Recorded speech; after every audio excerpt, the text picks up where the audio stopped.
Episode number 166. The human brain is hardwired for completion, and when we are not able to complete something, we have trouble disengaging. So that's one of the reasons why we have problems quitting things, because our brain wants to complete the thing. Welcome to the Be Real Show with Travis Too Tall and Huff, where we talk about life, dreams, social media, and business.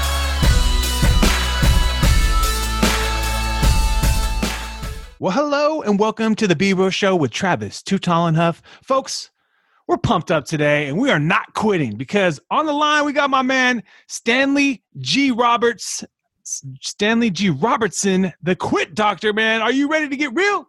Hey, Travis, I am ready to get real. I am ready to rock and roll. My man is Dr. Stan. And many people feel embarrassed by the fact of, that they've quit something. And whether they've gone and walked away from a relationship or a goal or shoot a business or even just your own negative mindset. And as a result, they are going to keep on doing what they're doing. But my man, Dr. Stan, we're going to break through that. Mm-hmm. And the truth is that, successful people quit all the time, right, man? I mean, you reached out and said, look at Vontae quit the NFL football at halftime and Michael Jordan quit baseball. Yeah. And then won a three-peat. Wow, that's crazy. And yeah. Well, you know what? Michael Jordan, when he quit baseball and won the three-peat, he quit for a very good reason. Now, originally, he was obviously one of the best basketball players we've ever seen. He quit basketball after his dad was killed, and then he went and played baseball. He said he played baseball because that was something that his dad had always wanted him to do. He always wanted him to be a baseball player, and he had kind of lost his desire for the game of basketball. Now, this is a very good reason why he quit, because he was no longer able to perform at his peak. So he quit basketball. Then he played baseball, and once he got into baseball, he was not very good as a baseball player, so he quit doing that. Right. Then he came back to basketball, and he ended up with 6 championship rings, the most of anybody we've ever seen, and had the three-peat, and now he's gone down in history as perhaps the best basketball player of all time. Oh, yeah. And, I mean, you can't take away. I don't think there'll ever be another Jordans. The brand. When Nike picked up and worked with Michael Jordan, I mean, I remember reading the story about shoe dogs. If you've ever heard that story, no, it's about how Phil Knight, which is it's all about Nike. Phil Knight's the owner of Nike, and it was just about kind of the idea that and at one point he was doing like sponsoring all these different artists, and then someone told him, "Hey, you know what? You need to just sponsor one artist, but like you're gonna have to pay him a lot of money, but it's gonna be worth it because it's gonna bring you back this many business." And it was Michael Jordan. Okay. And that's Nike right there. The Jordans are the number one selling shoe. Mm-hmm. You know what I mean? So he's made a lot of money after the game of basketball, just licensing out Jordans. Nice. Isn't that cool? So my question to you, my man, is why are you the Quit Doctor? What makes it? What when you wake up in the morning? What gave you that passion to be the Quit Doctor? Actually, this came about with my son. I have 3 children. One of my children in the middle is a son. So 2 daughters and a son. He is a United States Marine Corps officer. Oh, wow. And he had come to the end of his first tour of duty, and he was trying to make a decision. Should he quit the Marine Corps or should he keep going?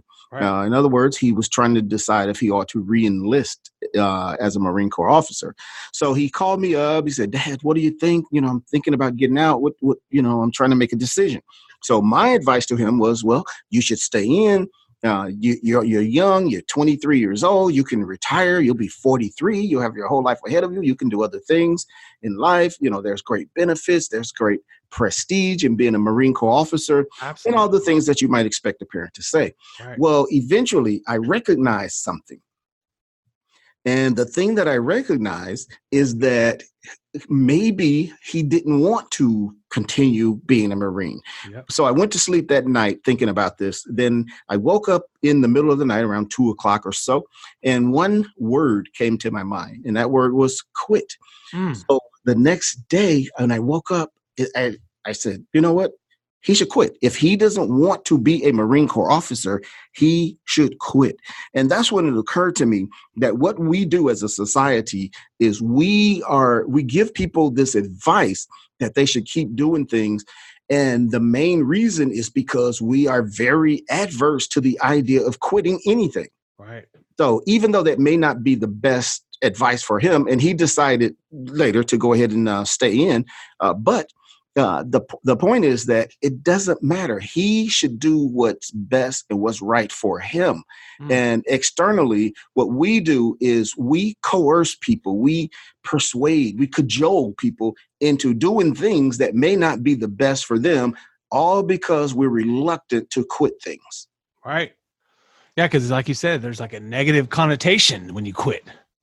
Yeah, absolutely. And I think that's the number one problem with this idea of quitting is, as a society, we have turned quit into a bad thing. We turned into a negative thing. Right. Now, we recognize that the word quit, I mean, it's QUIT. It's just a word. The word is not neither positive or negative, except we have given a negative connotation to the idea of quitting. So if we want to insult another person, you couldn't say, hey, you're a quitter. Right. Well, that is an insult because we've made quitting synonymous with loser. In other words, if you quit something, you're a loser. If you quit, let's say if you're married and that marriage is not working out, everybody's going to say, you need to stick with it. You need to keep doing it. You need to have more faith. It's going to work out. God is going to make it work and so forth. Well, if the relationship is bad, if it's toxic and it's not working, why shouldn't the person quit that relationship, even if it's a marriage? Yeah, I mean, dude, so many people do crazy stuff. Look at like go watch 2020 on Fridays. It's like that person should have just quit their marriage. Instead of doing all these crazy things where they end up, doing really horrible stuff and they end up actually obviously being in jail for most of their lives. Yeah, absolutely. And people just quit their job, quit doing what you're doing. And then, but my thing was, what's next? That's the key. Yeah, absolutely. That's a good question. You just quit and do nothing. You got to quit and do something else, right? That is true. And so in my book, Quit, The Last Principle of Success, I do describe this 4-step process on how to be a successful quitter. And in the 4-step process, there is a discussion about what to do after you quit something. So if someone's going to start the process of this 4 steps, just give them the first step here. What are they going to got to do? And they look at themselves, they listen to this podcast, they said, my man Stan, Dr. Stan, I need to quit. What's the first thing they got to do? Well, the first thing so based on my 4-step process, the first, I use the word quit as an acronym to describe the process. So QUIT. The first step, which is the Q, stands for quit quickly. If that person has decided that something is not working for them, this job, this relationship, this bad habit, this bad mentality, whatever it is they're doing, they have come to the conclusion that that thing does not work for them. They need to quit immediately.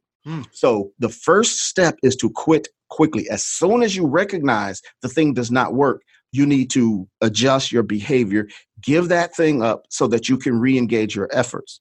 Got you. As a matter of fact, one of the problems is a lot of people recognize that they should stop doing something, but we let it linger. We let it fester. Right. And that is where we run into stress. We run into problems with our health, both mental and physical problems. Right. Yeah, it's always like, I'm going to quit Monday. It's Friday. Oh, another weekend. Let me eat pizza all weekend. Monday, I'll get back on the treadmill. No. You know what? There's this. You're familiar with the Ringling Brothers Circus, obviously. Yeah, absolutely. So last year, Ringling Brothers Circus went out of business. I know. They had been in business for 146 years, and when they were questioned about it, and they asked them, why did what happened? And the owners of Ringling Brothers said that they had been tied up in court over the use of animals, the animals' rights. Yeah. The animal right activists had said that they were abusing animals. Yeah. So they had sued them. They were tied up in court 14 years, cost them about $26 million. Wow. Eventually, they went out of business. And Ringling Brothers said the reason why they would not quit using animals is because animals were such an important part of the circus. In other words, in their minds, you can't have a circus without animals.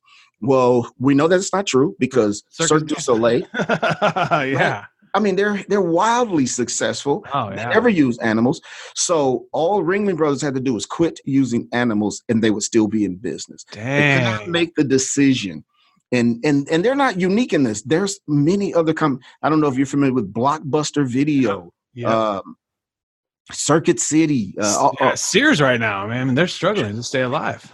Right. And these people, these businesses, like let's say Blockbuster Video, as an example, Blockbuster Video should have quit renting VHS tapes. Right. Because they didn't recognize that is not the future. So if they had recognized it, stop renting VHS tapes and, for example, start streaming. Yeah. Well, they would probably still be in business. So the first step there is to understand when something is not working, quit it as quickly as you can. As soon as you recognize it doesn't work, stop doing it. Got you. Quit. Quickly. Right. Now, not Monday. That's right. I heard something about some interesting facts about that, like that Blockbuster could have bought Netflix.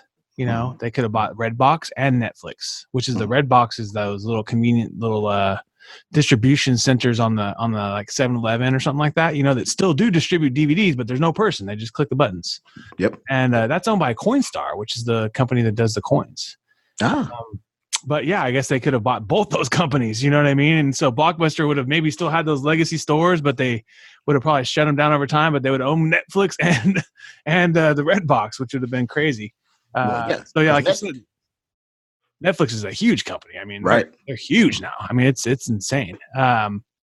So yeah, I mean, you're absolutely right. As a business owner or as an entrepreneur, you got to look yourself in the mirror and do you still want to keep doing this business? If you don't, quit, move on to something next. What's next?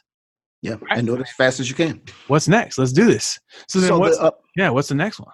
All right, so that's the cue. The U is to understand the negative emotions. Ooh, okay. So the problem here is that we as a society have made this idea of quitting into a bad thing. It's almost like you're familiar with the concept of fat shaming. Right. Oh, yeah, absolutely. So, absolutely. So I come up with this concept of quit shaming. Quit shaming.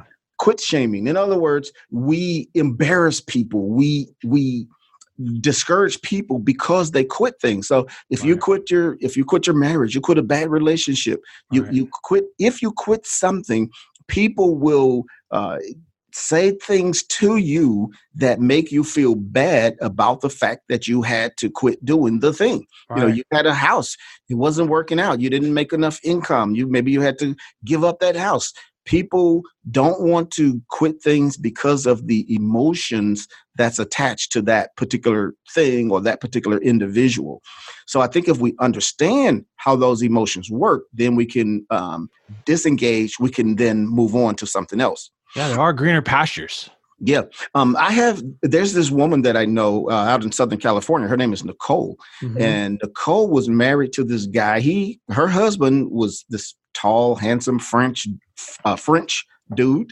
And he actually used to fat shame his wife. Oh, wow. She had a baby. And after she had the baby, and this will resonate with you because you've just had a little baby. Yeah, absolutely. So she had the baby. After she delivered the baby, she was in the bedroom. Her husband comes into the bedroom, reaches down the kind of the excess skin after the delivery. He reaches down to her stomach, flaps up the skin, and he says to his wife, "Do you think I could be attracted to that?" Wow. Now, this is obviously a very toxic relationship for her. Absolutely. But she couldn't give it up because of the emotional attachment to the marriage, to the guy. Eventually, she did give up the marriage. But then She wanted to hold on to the business that they owned together because she still could not get rid of the whole thing. Herself. Yeah. Now, eventually she did. And once she got out of the business, she just disconnected from this person. She lost all of her weight. Her self-esteem skyrocketed. Wow. She started writing books. And now she's a very successful author. Wow. But it's because she was able to give up. So this idea of quitting, there's actually a technical term for the idea of quitting. And the technical term is goal disengagement. Goal disengagement. Goal disengagement. There's two things that you have to do, you must do if you're going to be successful at quitting something. Number one, you have to quit the effort. Number two, you have to quit the commitment. Most of us can quit the effort because the effort means stop doing the thing. Right. Our problem comes in when we fail to give up the commitment. So we stop doing the thing, but we still psychologically are attached to that thing. Yeah. And that is the emotions that we have to manage if we're going to successfully disengage. So it really should be called goal disengagement. Yeah. And if you do studies, sure. If you do studies, if you do research on the concept of quitting, the research will refer to it as goal disengagement. I like to call it quit because it's easier to understand and to deal with. Wow, that's fascinating. I never thought about that. That's very fascinating. I like that. Goal disengagement. So folks, if you're going to quit today, not only do you need to quit quickly, but you need to, understand the negative emotions. And then you need to understand, first off, that just the word quit is not bad.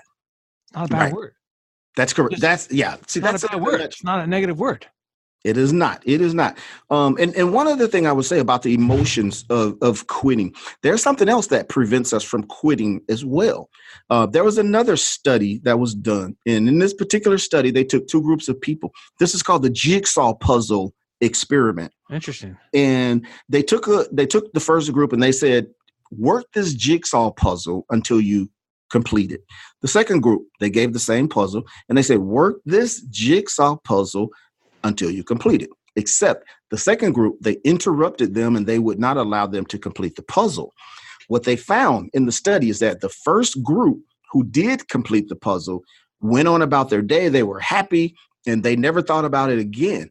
The second group thought about that puzzle twice as much as the first group who was not allowed to complete it. Right. And the conclusion in the study was that our brains are hardwired for completion. So the reason the second group continued to think about the puzzle is because they were not allowed to complete that thing. So our brains keep going back because the human brain is hardwired for completion. And when we are not able to complete something, we have trouble disengaging. So that's one of the reasons why we have problems quitting things, because our brain wants to complete the thing. Constantly wants to complete it. So if you haven't done it, you keep thinking about it all dang day. Yeah. That's why I think social media is so addictive.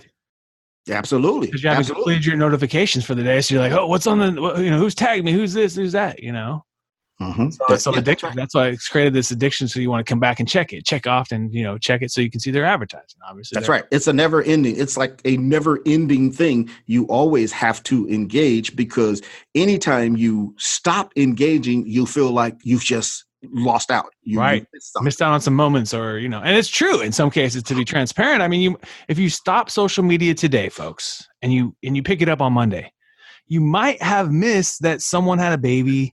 You might have missed that someone of your buddies got a job offer or something good. You might have missed these precious moments. But the truth is, hey, you know what? It's all good. You see all the rest of their stuff. You know what I mean? It's like, come on. You can't see everyone's social media posts all the time. That's just unrealistic.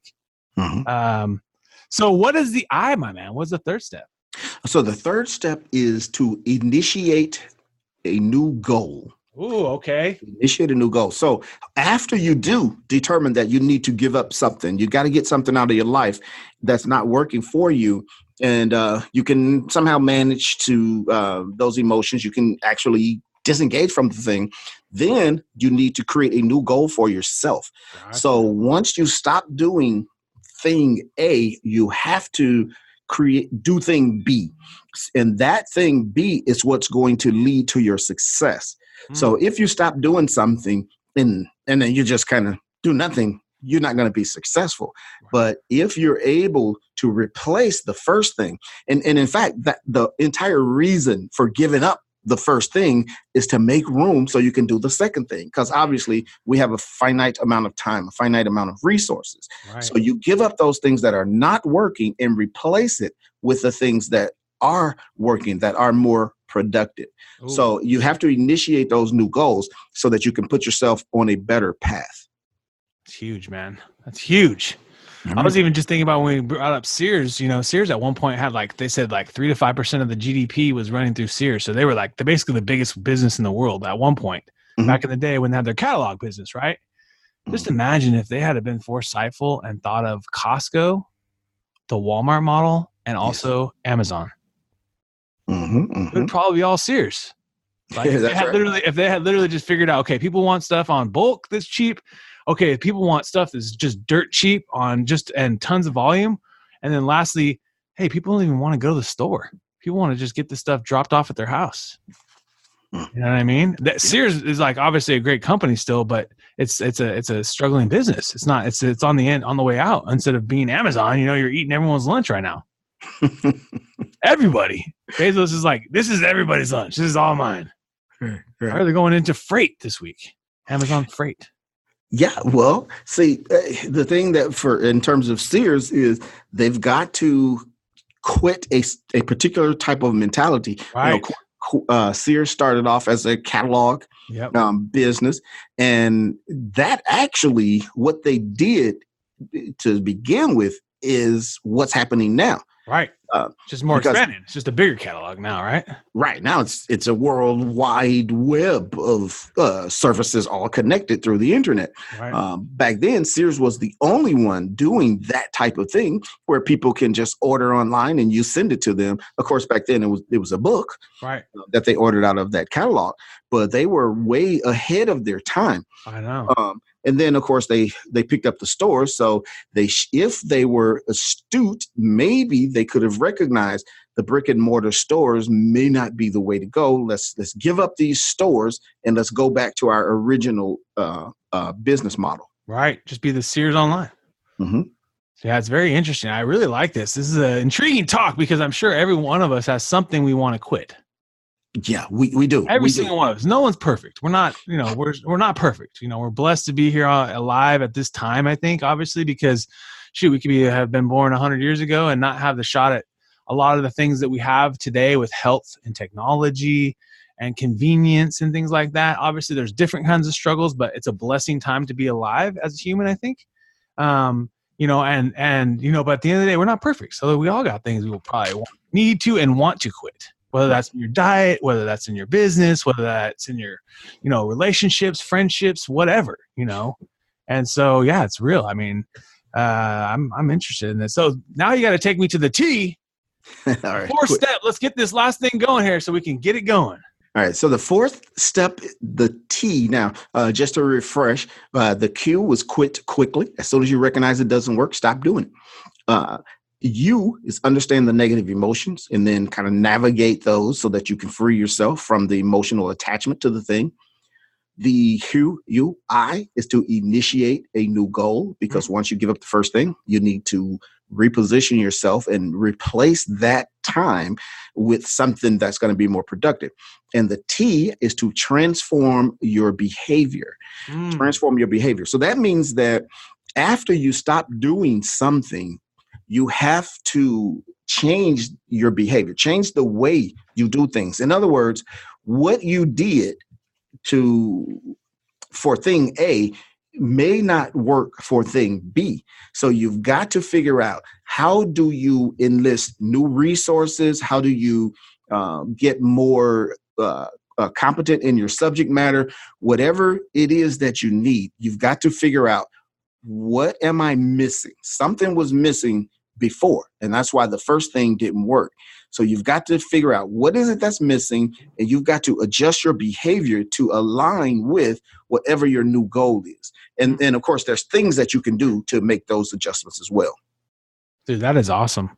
So it's not that hard, but it is hard. But the first step is quitting.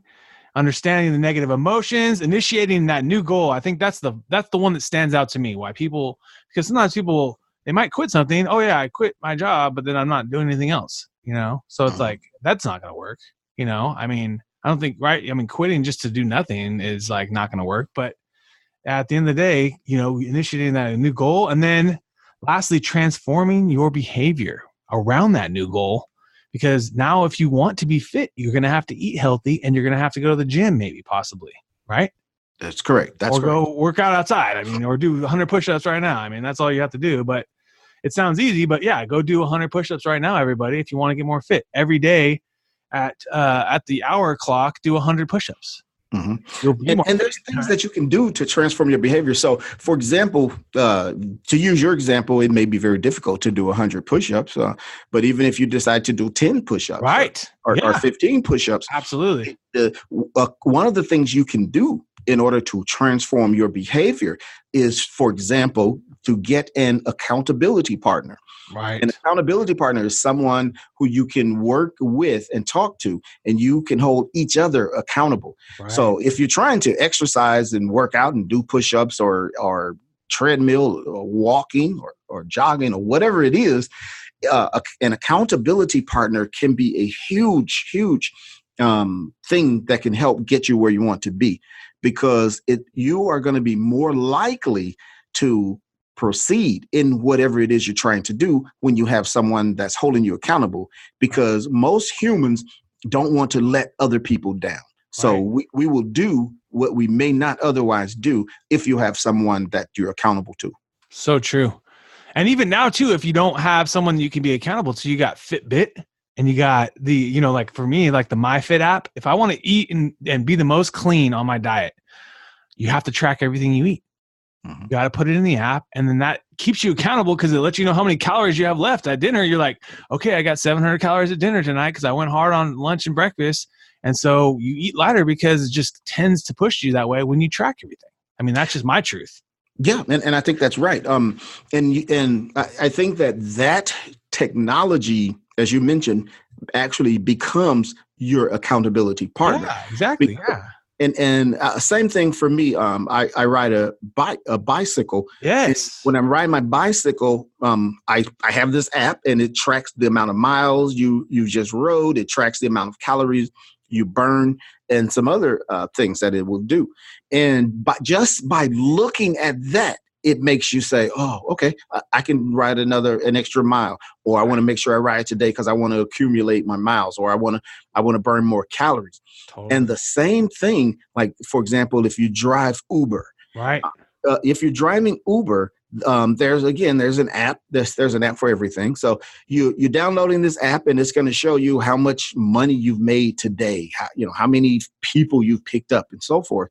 Well, when you look at that thing, and it says, oh, you just made $50 today, or you made $60 today, that will propel you to do more, because you're looking at it and you say, hey, I can do this. I can go further.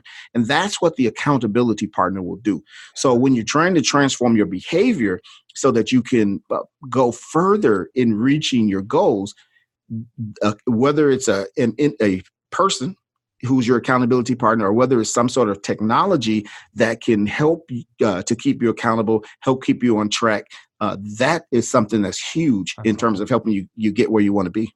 Yeah, so that's why we're so blessed to be at this time in life, right? So it's like, man, all this cool stuff's happening right now. 2019, we're so blessed. Now, my man, we're about to take you to our top 10. Are you ready?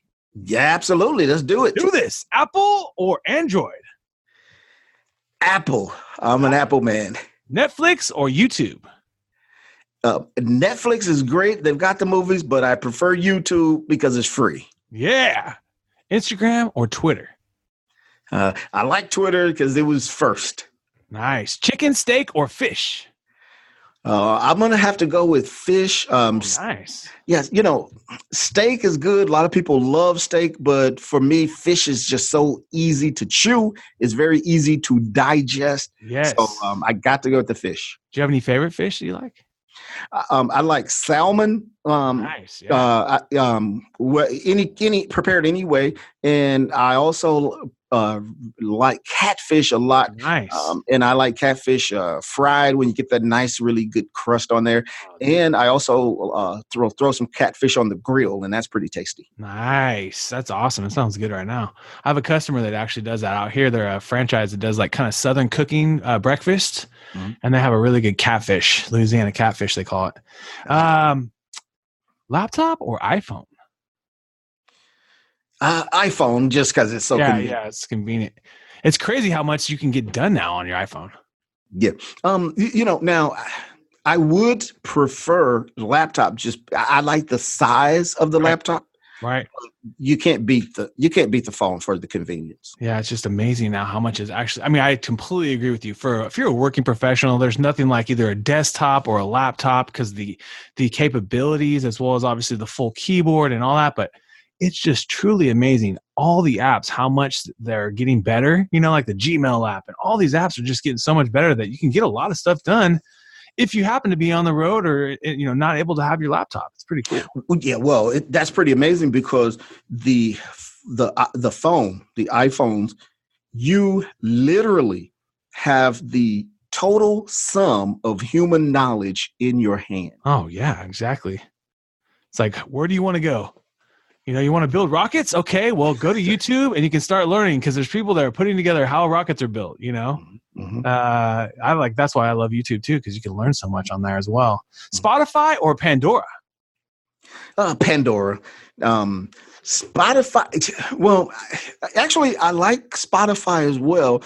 Spotify I like because you can just get the entire album if you like a particular artist. Right. So you can just listen to all of their music straight down the line.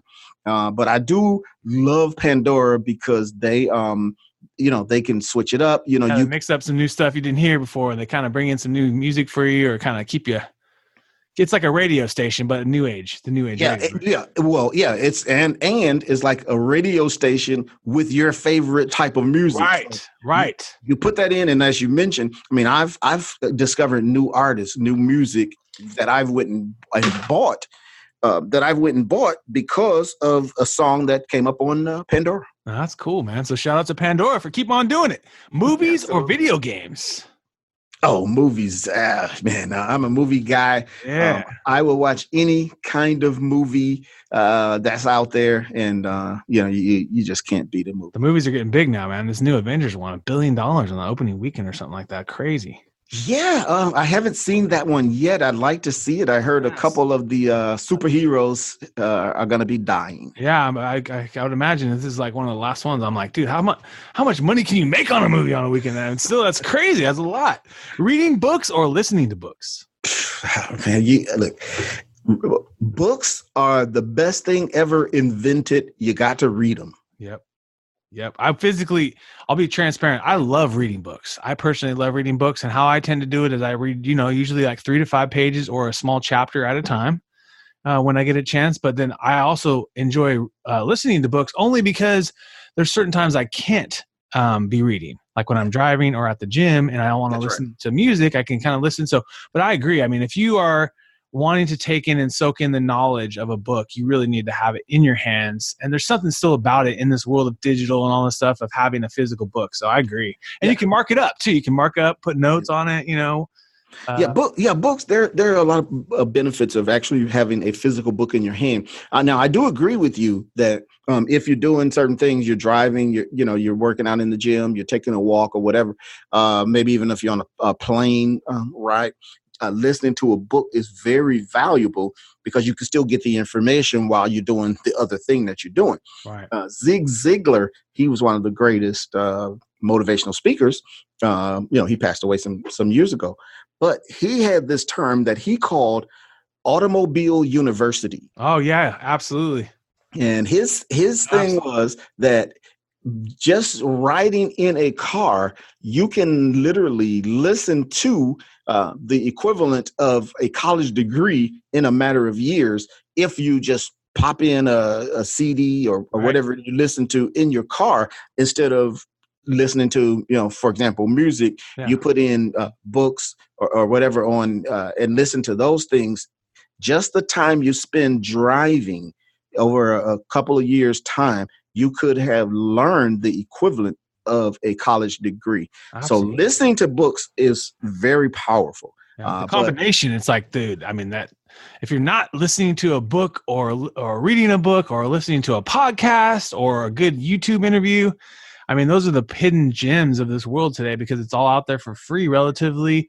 And honestly, you can do it at your convenience. We all have a lot of time in our days. I mean, no matter how much people say, I'm too busy, but then they're like watching TV at night. It's like, come on, you're not too busy. Right. You're just not spending it wisely. Now we got a few more follow-up questions for you, my man. When you wake up in the morning and you're brushing your teeth and you're getting ready for your day, why do you love being Dr. Stan, my man? The quit doctor. You know what? Well, I love being Dr. Stan because one of the things that I do is I enjoy every moment. So, in other words, a lot of people will love the good times and then despise the bad times. Oh, yes. So for me, I think that we should embrace all of the time. We should embrace every emotion. If something is good and you feel happy and you feel up, that's good. Also, if your day is going bad, if something really bad happened to you or to someone that you love, that is a sad time, or can be a very sad time in your life. I think that we should embrace that. And I'm not suggesting that we should embrace something bad happening, but I'm suggesting that to the extent that something did happen, we should recognize those emotions. We should live those emotions. Don't just try to avoid the emotion. If you live the emotion, if you experience that thing, you're going to be more happy. You're going to be more healthy. You're going to get through that a lot faster, and you're going to grow from that experience. So that's the thing that keeps me going. I love that. And I want to say thank you for being here, and also just for what your passion is, because I think, it's really, you have a really great aura about you and energy, and obviously very knowledgeable too. And then I think also is not everyone's willing to embrace such a topic, So I think it's really cool that you are, because you're changing maybe the way that people think about this. And I think that's really good, guys. I mean, this is not quitting, is just changing your goals. Exactly. You got to change your goals. You got to just mark off one goal and say, hey, you know what? I did this. You know what? My passion's not there. I'm not feeling this is right. And move on to the second goal. And then also work at it, because it's not going to happen alone. So my next thing is is there a skill or something you're wanting to work on right now? Is there something you're trying to master? Yeah, absolutely. I'm trying to master the art of publicity. Ooh, yes. So I've been learning a tremendous amount of things. There's this guy named Steve Harrison. There's this guy, Jack Canfield. He wrote the book Chicken Soup for the Soul. Oh, absolutely. So I've been trying to learn from those two guys on how to sell millions of books. And how to master the art of publicity. So that's the journey that I'm. That's what you're on right now. Podcasts are huge, man. I mean, I started the show 3 years ago, and I'm not able to do a daily show. I wish I had the time, and that was my only job. But I run a business, so I can't be doing that. And now I'm a dad, so I want to really be there for my daughter. So I can't really do a daily show. But truthfully, I was telling my wife earlier before this, I was like, we're going to probably move to where we want to publish multiple shows per week, because the numbers are there, and honestly, the advertisers are coming. They show us seeing more and more research. I just saw one this week that in 2022, which is 3 or so years away, podcasting, the industry for podcast advertising might be as big as the radio industry is or was. So it's pretty interesting. Pretty interesting how that's changing as far as advertising dollars, where people want to spend money to advertise. And also, truthfully, you have, a really great outreach approach and story. I think you did a great job, as a podcast guest. It could have other guests on the show. I'm grateful I have you today. I've learned so much, not only from you, but I mean, obviously all our guests, but I mean, anyone out there, if you want to start a podcast and you're tired of doing what you're doing, quit something else and start a podcast. All you got to do is quit watching TV for an hour a day. Quit browsing social networks for an hour a day and spend it getting podcast guests on Zoom and interviewing them and then building it, because nothing happens overnight. So I just want to thank you for giving that energy, because I think you are mastering the art of publicity, by practicing what you preach. So my next question is for tonight for dinner. So we're going to sit down to a nice salmon or catfish, and you could sit down with anyone in the world. Who would it be? Oh, wow.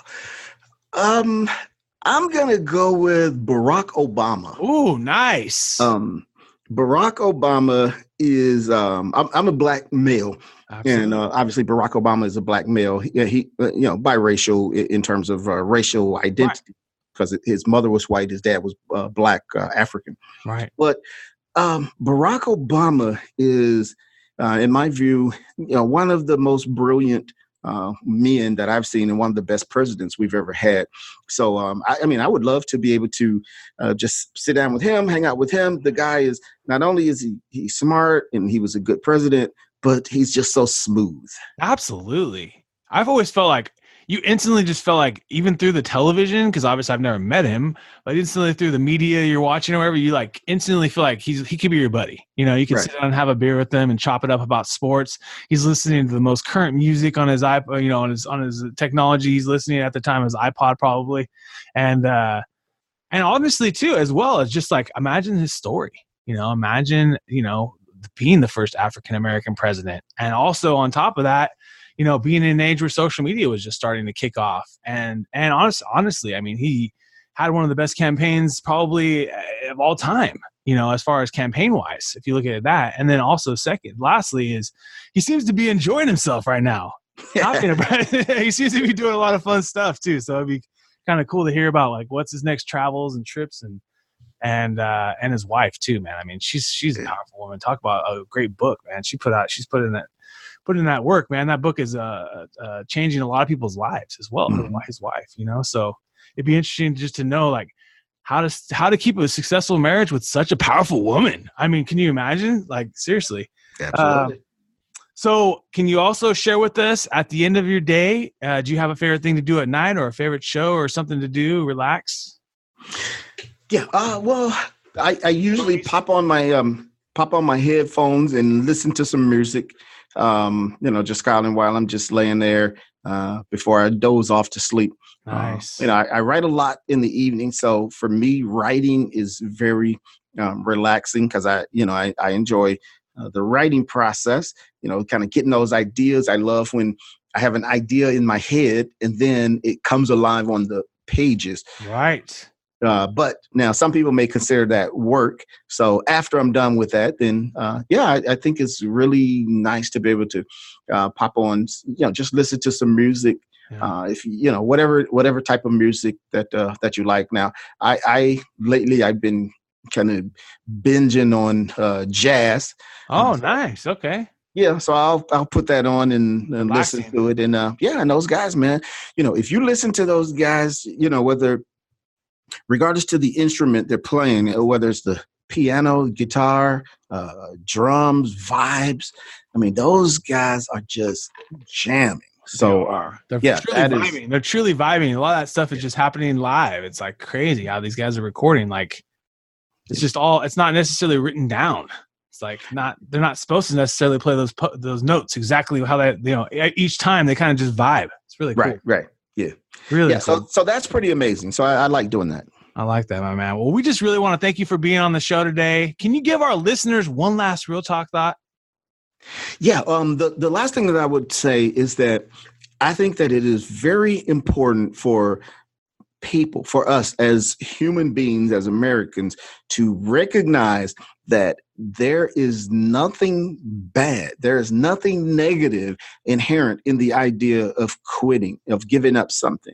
If the thing doesn't work for you, you should feel absolutely free to stop doing it and do something that's going to be more productive, that's going to make you more happy and more successful. And where is the best place for people to get more information about you or find out more about the book? They can purchase the book at Amazon.com. Just go to the Quit, The Last Principle of Success. Or if you forget that, my website, which is very easy to remember, is thequitdoctor.com. Nice. I love that, Doctor. The Quit Doctor, my man. Folks, you've been hanging out with the Quit Doctor, Stanley G Robertson and Travis Too Tall and Huff. I want to thank you again for your time today, and let's keep being real. What another epic episode. And if you enjoyed the episode today, can you please do me a favor and subscribe to our podcast, The Be Real Show, on iTunes or your favorite podcast platform. And also take a little time today, if you don't mind, and give your boy T Huff a review. I would really super appreciate it. And thank you so much for listening today.